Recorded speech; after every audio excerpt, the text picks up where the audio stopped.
Hello, and welcome back to Behind the Walls of the World's Psychiatric Hospitals. I'm your host, Dr. Sarah Gallup, and after about 2 months of covering hospitals in Australia, we're back in the US.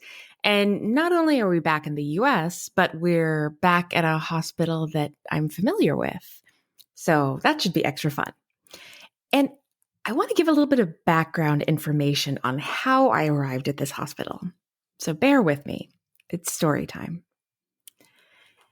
If you know someone who's studied to become a doctor, medical doctor, or a psychologist like me, then you know that after their studies, they go on to a residency or internship.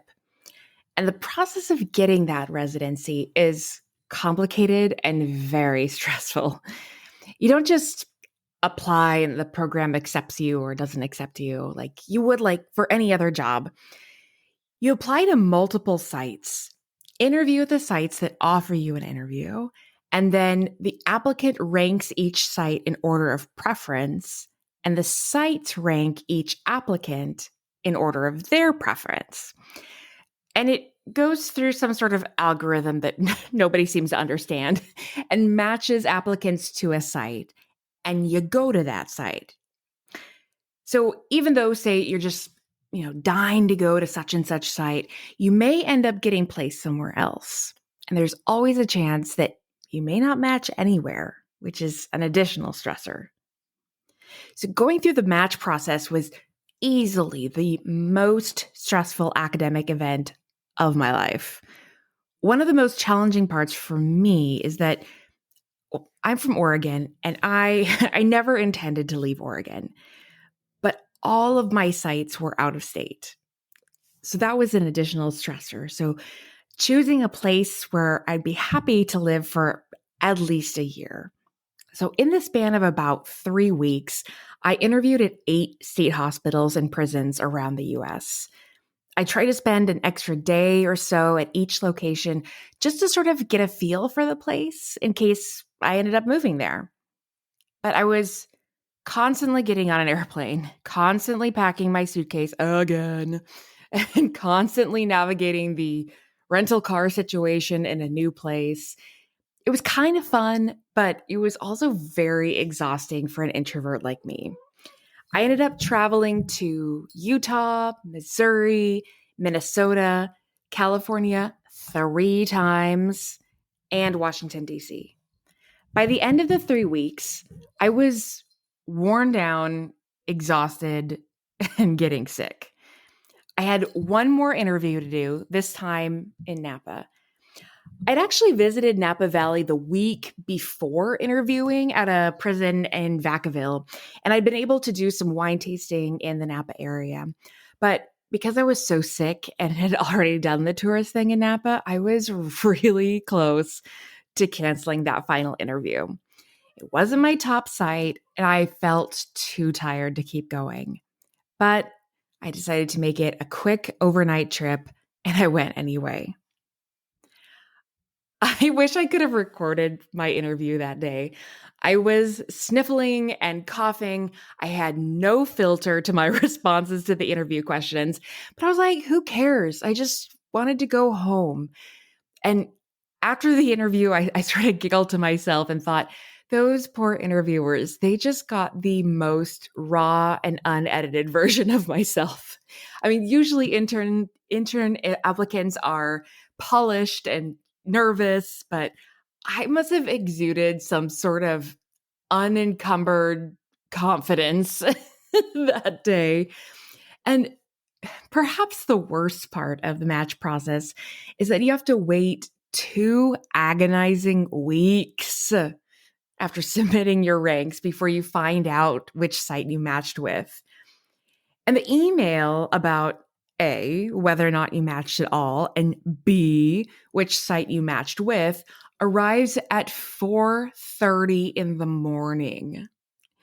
So my cohort of 24 people had a pre-match party. We all got together at someone's house and brought food and sang karaoke and played silly games and tried to get out all of our anxious jitters. But I really doubt that any of us got any decent sleep that night. And my body practically forced itself awake at 4:30 on the dot. And I opened the email that would decide my future for the next year. Congratulations, it said. You matched. And I just paused on that sentence, whispered a quick thank you, and just basked in the knowledge that whatever followed would be okay because the hard part was over. I had matched. And so I scrolled down. Napa State Hospital? I grumbled at the screen. That wasn't even in my top 3. And I had that terrible interview. So I called my parents to let them know. And yes, don't worry, they were anticipating my phone call at 4:30 in the morning. But I still felt disappointed. And fortunately, the disappointment faded as I started to think more about the aspects of the site that I liked. And of course, the incredible location. I would be living in Napa, California for a year. So pretty soon I got more and more excited to go. So by the time that I arrived in Napa in August 2019, I'd practically forgotten about my other sites. I'd also gotten a weekend job at a local winery, so I could actually be part of the wine industry in Napa Valley. So long story short, my year of training at Napa State Hospital was amazing, even though the COVID-19 pandemic interrupted my internship halfway through. I loved the area. I loved the Napa community. I loved working at the hospital. I was really sad to leave after my training year, but I'm still so thankful I got to be there. So that's some of my own history about how I ended up at the site. So now on to the history itself. Throughout this episode, I borrow pretty heavily from the Images of America book on Napa State Hospital that was written by Patricia Prestinary. So come on in, get comfortable, and grab a glass of your finest Cabernet as we go behind the walls of Napa State Hospital. Today, when most people think of Napa, they think of the world-class Bordeaux blends that are made there. And when people mention the castle today, most people think of the Castello di Amoroso winery in Calistoga on the north end of the valley. But before Napa was known for its wine, it was known for its asylum called the Castle. Now, to put this in a historical context, the first wine grapes were planted in Napa in 1839 by George Calvert Yount. Over 20 years later, in 1861, Charles Krug established the first commercial winery, which still bears his name. Around this time on the East Coast of the United States, asylums were being built to relieve local jails from housing the mentally ill. In California, the gold rush boomed in 1849 and people flooded out west. So as we learned in the recent series on Airedale and the Victorian gold rush, the sudden influx of immigrants and the insatiable quest for gold brought out madness in many people. Since the West Coast was slow to catch up to the East Coast, the mentally ill were still being warehoused in a ship anchored in San Francisco Bay off San Quentin Point. Not ideal conditions by any means. And then there was only so much space to house people. So talk soon began about building an asylum. Several possible locations were discussed: Benicia, Martinez, Stockton. And if you're unfamiliar with California geography, all 3 of these cities are northeast of the San Francisco Bay Area, with Stockton being the farthest east. Now, Stockton was eventually selected as the new site, and by 1853, the Stockton Insane Asylum was constructed. Not only was it the first in California, it was the first asylum west of the Mississippi River. Detainees from the ship in San Quentin Bay were transferred to Stockton, but before long, it too became overcrowded. It was clear that another asylum would need to be built in Northern California to accommodate the growing number of insane inmates. In the book Napa State Hospital, librarian Patricia Prestinary writes, quote, using Stockton as a base for comparison, Dr. Edmund T. Wilkins visited 149 institutions as part of a 6-month survey of U.S. and European facilities and treatments. He had been commissioned by Governor Raymond Height to develop a plan and find a site for a new facility. He chose the Kirkbride plan and selected Napa because there were over 100 acres of arable land in the country and yet close to a town with a water supply and nearby wharf, end quote. In previous episodes, we've discussed the importance of the environment surrounding the hospital in order to maximize the therapeutic benefits of the asylum. This was one of the primary tenets of Thomas Kirkbride's vision for asylums, as well as an important aspect of moral therapy. The land around the asylum must be aesthetically pleasing, preferably on a hill with trees and lush gardens for patients and staff alike to enjoy. The land for the new asylum was purchased on August 2nd, 1872, and was originally part of Rancho Tuluque. It offered 209 acres of space and was purchased for $11,506.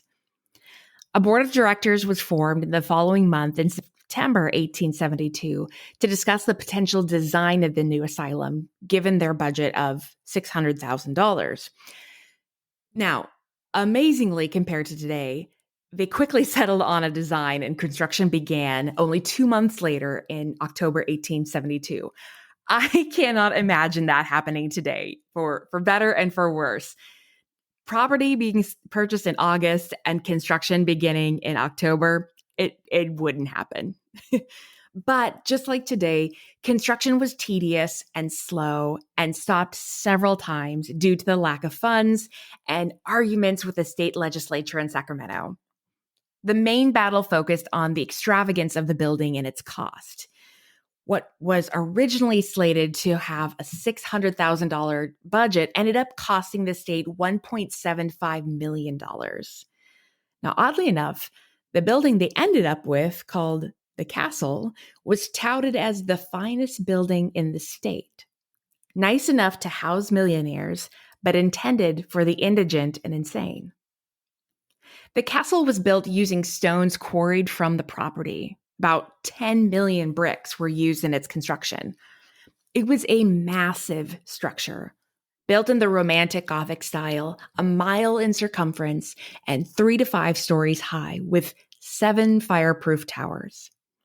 On the 175-foot central tower was embedded a $16,000 clock. On each main entryway were 4 statues that represented the 4 basic cardinal virtues of ancient Greek philosophy: fortitude, justice, prudence, and temperance. The forward-facing entry central arch read, "Faith, hope, and charity divine be thine beyond compare." The left arch read, "In temperance learn thou to live." And the right arch read, "Let prudence still thy footstep guide with justice steadfast by her side." As with other Kirkbride hospitals, there was a large central administration building that housed visiting rooms, officers' quarters, and residential apartments for the director and assistant physician. It also included a chapel and a library, main kitchen, bakery, laundry, and boiler room.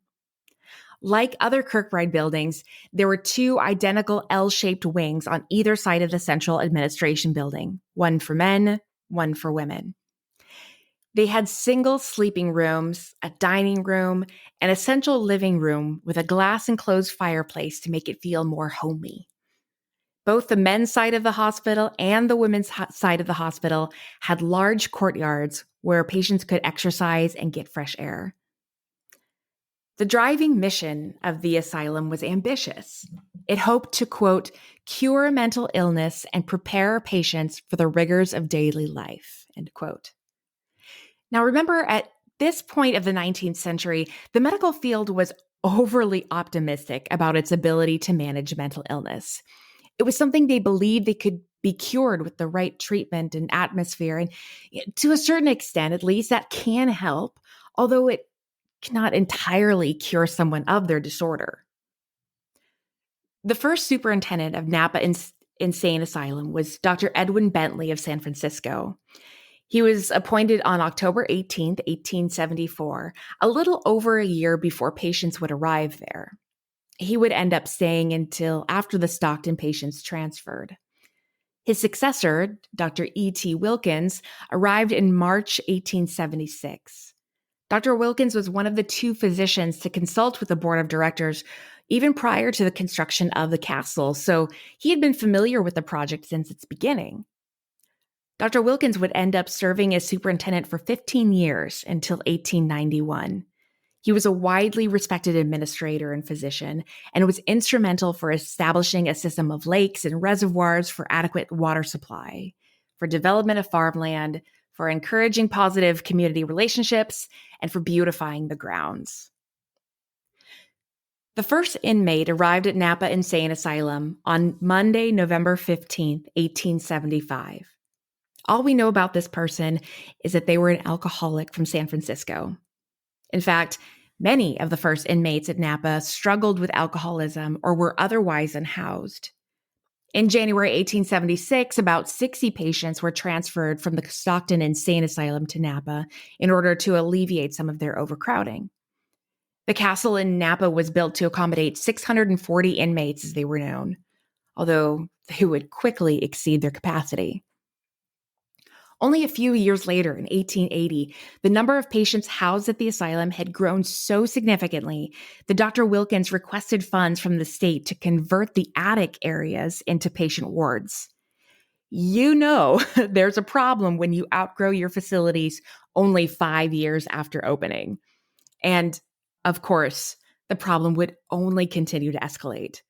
By 1891, 16 years after opening, the patient population was 1,373, over double the original maximum capacity. Many of the patients during this time were admitted from nearby San Francisco County, but in total, 26 California counties had transferred inmates to the Napa Asylum.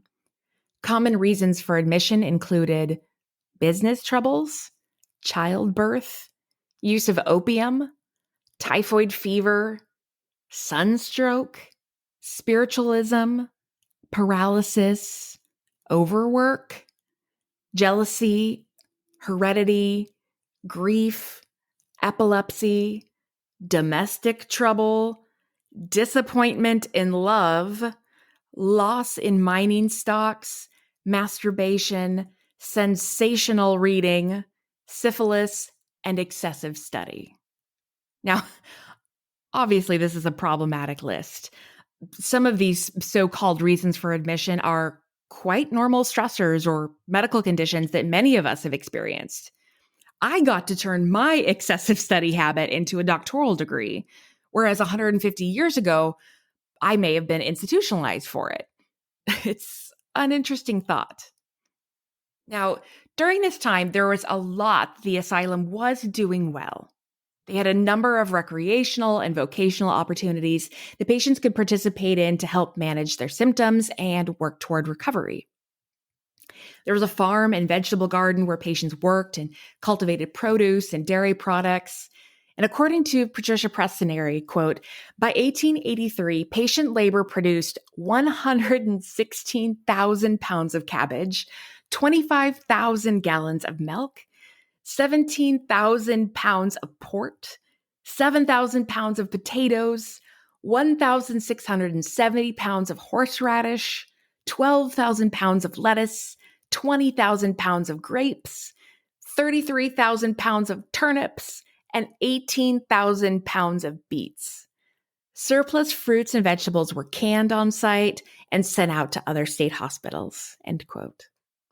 Now, as I've mentioned in previous episodes when we've discussed patient labor, all this work was done under the auspice of treatment, so patients weren't compensated for their work. And I have a problem with that, but that's a story for another day. Now, sometimes patients took it upon themselves to come up with ways to occupy their time. One patient, John Donovan, wrote and printed a hospital newsletter called the Asylum Appeal. It included poetry, letters from patients to the editor, articles of the goings-on at the asylum, various observances and jokes, weather reports, and local advertisements. It was said to provide, quote, more reading matter for the patients than ever before known, end quote. I'm not entirely sure, but it sounds like maybe they didn't have other reading materials available at the hospital before this newsletter. And if that's the case, then John Donovan really did a favor for his peers. But as Patricia Prestinary points out, John Donovan reportedly disappeared into the hills behind the asylum for a few months before returning to the asylum. And I'm very curious to know more about that little adventure. Now, one of Dr. Wilkins's contributions to the property around the asylum was the introduction of a system of reservoirs. These lakes were used as irrigation for the farm, for watering livestock, and for their natural aesthetics. They were quite beautiful, especially with the backdrop of the castle behind them. The first lake was called Lake Camilla, named for Dr. Wilkins' wife. Next came Lake Louise and Lake Como. Lake Camille is still part of Skyline Park, adjacent to the current state hospital site today. And there are a couple smaller reservoirs on the far side of the hospital property today, but they're more like small catchments. Now, I want to go back just briefly to the aesthetic beauty of the lakes and the property surrounding the hospital. Around the turn of the century, the asylum became a tourist attraction site. Visitors came from all over to see the magnificent castle and the lush landscaped grounds. People would come and have picnics next to the lake. Patients who were working on the farm or in the gardens would come out and greet visitors. And for a while, there was even a gift shop on site where they sold postcards and engraved spoons, and all proceeds went toward hospital maintenance. Now, clearly, they sold other goods at these shops since the sign out front reads, candy, fruit, cigars, and tobacco. It's really strange and sad to think of how often people would come to the asylums out of amusement and curiosity, sort of like going to the zoo. Imagine being that person who got sunstroke or was disappointed in love and then was institutionalized. And then suddenly people were looking at you like a freak show at the circus. It would be awful.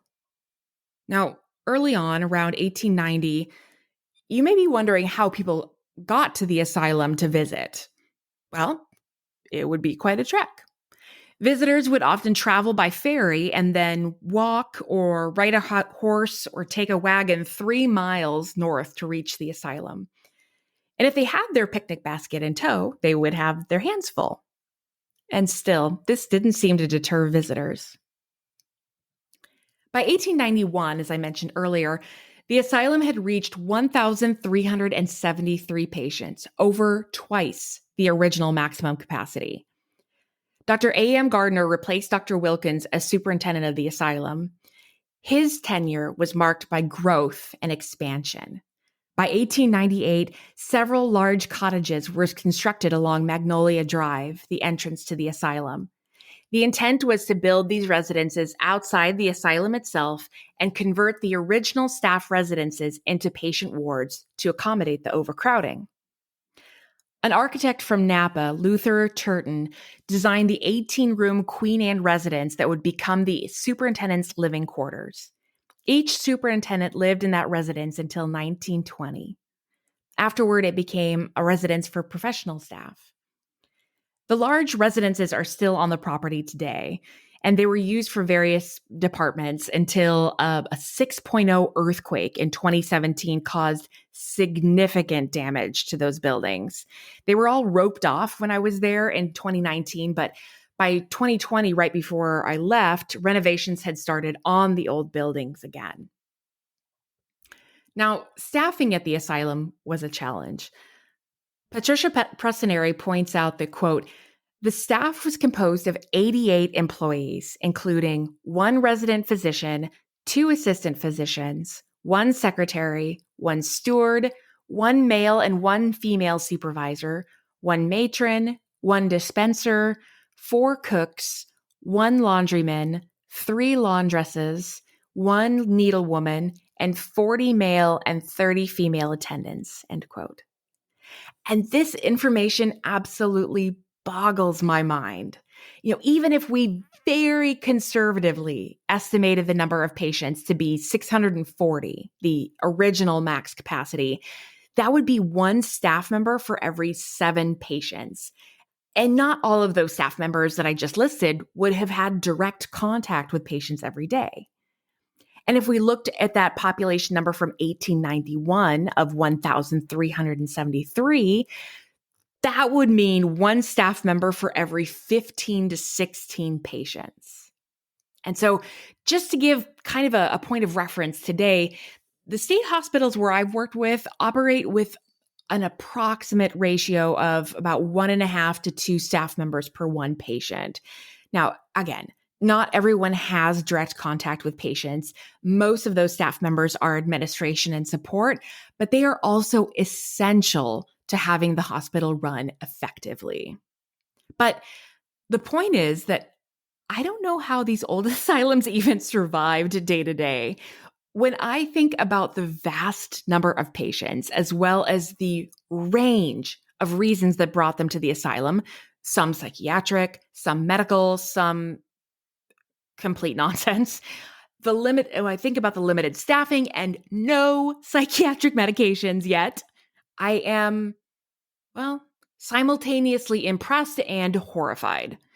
It's no wonder there was rampant neglect and abuse at these facilities.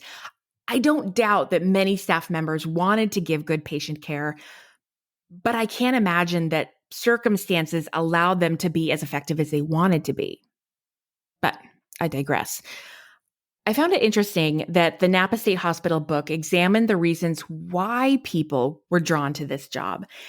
And that was something that I hadn't yet considered over the course of this podcast. If you think about it, these asylums were relatively new, and treating mental illness was still relatively new. There was so much that was unknown and probably frightening. So what types of people ended up working there? Well, Patricia Prestinary says, quote, women who were drawn to the asylum work were usually young, single, or widowed, and thrown upon their own resources. Asylum work offered an opportunity for women with limited education, knowledge of domestic concerns, and a positive disposition. Young men who were not interested in farming or manual labor were also drawn to the relative security of working in an asylum, end quote. We don't usually think of working with the severely mentally ill as a relatively secure job, but perhaps contrasted with the back-breaking work of farming and manual labor, I can sort of see that. So staff generally lived on the same units as their patients, usually 2 to a room. And to that, I say a very firm no, thank you. Not only do I want some space away from work to clear my mind, but I also dislike the thought of being woken up at night by someone screaming or a fight down the hall, or maybe even, worst of all, waking up on the weekend on my day off, hoping to lounge around in my bathrobe a little bit, only to have a patient knock, knock, knock on the door and say, Dr. Gallup, can I get some towels, please? No, thank you. The hours that ward attendants worked by the turn of the century were, how shall I say, completely absurd. The original working day started at 6 a.m. and ended at 9 p.m., with a half day off each week and 1 full day off per month. So that's a 15-hour day each day with a half day off per week. That's about a 98-hour work week. Again, I say, no, thank you. And what did attendants earn for their 98-hour work week? Well, men earned $30 per month for the first 6 months, $35 for the following year, and $40 per month until promoted. Women, of course, earned less for the same work, $25 per month for the first 6 months, $30 a month for the following year, and then $35 until promoted. So, for just under $400 a year, if you were a man, you too could have had the joy of living in a castle and being chronically overworked. I wonder how long it took before someone said, we really need a union around here. This is madness. Somewhere along the way, while the asylum was growing and developing, it earned itself a nickname, Imola. There are a couple of theories about how this informal name began. Some people say it comes from an indigenous word. The more popular theory is that a local Italian postal clerk said it reminded him of Imola, Italy, which also had an asylum. For years, Napa Insane Asylum was informally known as Imola Asylum. And even today, you can tell a true Napa local because they sometimes refer to it as Napa State Hospital. The name has stuck permanently as the name of one of the major crossroads near the hospital. And that's where I think I'm going to end part 1 of this series on Napa State Hospital. I'll be off this upcoming week and back in 2 weeks to tell you more about the infamous castle and what has happened there in the years since. As always, thank you so much for listening. If you're tuning in for the first time, welcome. Please rate and review the show wherever you're listening, but especially if you're listening on Apple Podcasts. If you like the show and want to support it, you can check out my Beacons page, which is Beacons, BEACONS.AI/Behind the Walls podcast. And be sure to join the Facebook group page called Behind the Walls Podcast, or follow me on Instagram at Behind the Walls Pod. But most importantly, remember the words of Maya Angelou. Do the best you can until you know better. And then when you know better, do better. Until next time. Thank you so much for listening to Behind the Walls of the World Psychiatric Hospitals. Once again, I'm your host, Dr. Sarah Gallup. Cover image is by Christopher Payne. Check out my website at behindthewallspodcast.buzzsprout.com. Follow the podcast and learn more on Facebook at Behind the Walls Podcast and Instagram at Behind the Walls Pod.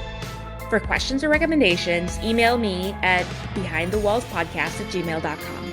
You can find new episodes every Monday on Amazon Podcasts, Spotify, Stitcher, or wherever you're listening right now. If you like the show, please rate, review, and subscribe on Apple Podcasts. It helps other people find and listen to the show, and I would be so grateful. Please stay tuned for more episodes of Behind the Walls of the World Psychiatric Hospitals. Until next time.